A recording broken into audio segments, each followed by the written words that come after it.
Hey everyone, Matt here with another short-term rental Fun Fact Friday. Fun fact, it's hard out there for a listing in the Hill Country. We just wrapped analyzing the performance data for various Hill Country markets, including New Braunfels, Canyon Lake, Wimberley, Dripping Springs, and Lake Travis. And there's one big takeaway, and that is, oh dear. So let's dive in. First, I wanted to find a key metric that we use in the STR performance analysis world, and that is RevPAR. RevPAR stands for Revenue Per Available Rental Night, and it blends your ADR, your average daily rate, how much you charge per night, and your occupancy rate, how often you're booked. And it tells you how much revenue did your property earn per calendar night available, whether it was booked or not. And across the Hill Country, July was rough. Compared to last year, RevPAR dropped 9% in July and 2.9% in June. This means July underperformed, even though it's normally the highest grossing month for us. So what happened? Let's take a look at some markets. Dripping Springs had one of the strongest showings of the summer. Occupancy dipped slightly at just over 2%, but ADR increased more than 1%, pushing RevPAR up year over year. Wimberley is also a winner. Occupancy slipped about 3%, but ADR rose enough to boost RevPAR 2% compared to last year. That's a clear sign of strong guest demand and thoughtful pricing. Lake Travis was relatively flat. Occupancy held steady with only a minor 0.5% drop. ADR slipped a bit at about 2.4%, and that led to a slight RevPAR decline of just over 3%. Now let's look at the more challenging spots.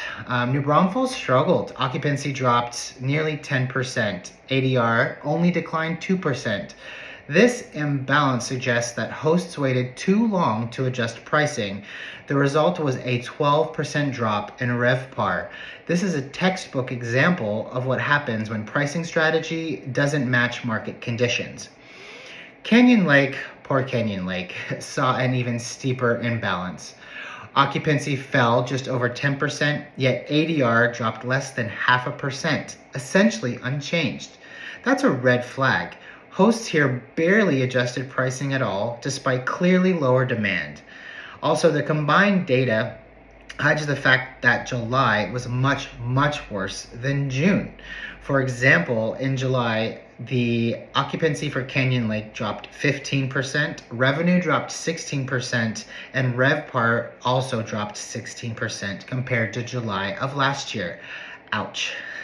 Bottom line, in both New Braunfels and Canyon Lake, the drop in performance seems to come down to one thing: missed opportunity on pricing strategy. Occupancy fell sharply in both markets, yet average nightly rates barely moved. That tells us many hosts didn't adjust soon enough or deep enough to match the market demand. So what can we do with this data? In a market that's softening like we saw in July, the gaps widen between your average listings and your spectacular, well-managed ones. In today's market, hitting your revenue goals takes more than just plopping a property on Airbnb and crossing your fingers. You need smart revenue management, fantastic listing optimization, top-notch operations, and next-level guest experience. The good news, all of these are things that you can control. If you're unsure how your listing did in June and July compared to last year, reach out to your property manager and ask for a June and July year-over-year performance report.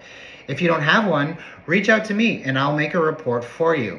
If you would like a hard copy of this data, you can reach out to me in the comments below or at Matthew@Staywellbnb.com.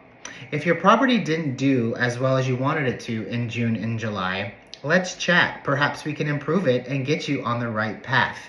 Stay tuned for future updates on how July did. Maybe it comes in a little stronger. Maybe hosts have picked up on this and have matched pricing with the demand.